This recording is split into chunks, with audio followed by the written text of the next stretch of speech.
మేము పొలిటికల్ వాళ్ళం, వేలుముద్ర వాళ్ళు కూడా సీఎం అవుతారా అవరా? వాళ్ళు ఒక ఐఏఎస్ ఆఫీసర్ కావాలంటే వాళ్ళు ఎంత శ్రమ పడితే గానీ ఆ స్టేజ్కి వస్తారు. వాళ్ళు మా ముందు నిల్చొని నేను చెప్పింది వాళ్ళు వినాలి.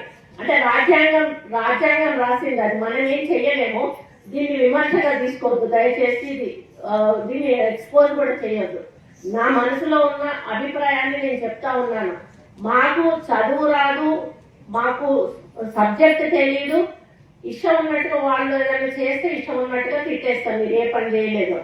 అదానికి రూల్ ఒప్పుకోకపోవచ్చు, దానివల్ల వాళ్ళు చేయకపోవచ్చు.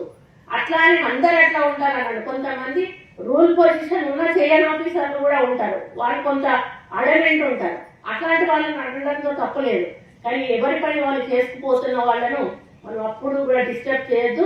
మనం రూల్స్ ప్రకారం వెళ్ళాలి అని చెప్పి మరి ఎప్పుడు కూడా నేను సపోర్ట్ చేస్తాను. ఎందుకంటే మా నాన్న ఇంజనీర్ గా ఉన్నప్పుడు ఎంతో మంది కాంట్రాక్టర్స్ వచ్చి మా నాన్నని బిల్లు చేయకపోతే రోడ్డు బిల్లు తిట్టిన సందర్భాలు మేము కళ్ళారా చూసాం. కాబట్టి వాళ్ళ బాధ ఎట్లుంటుందో మాకు అర్థమవుతుంది. కాబట్టి నేను ఆఫీసర్స్ అంటే చాలా రెస్పెక్ట్ ఇస్తాను.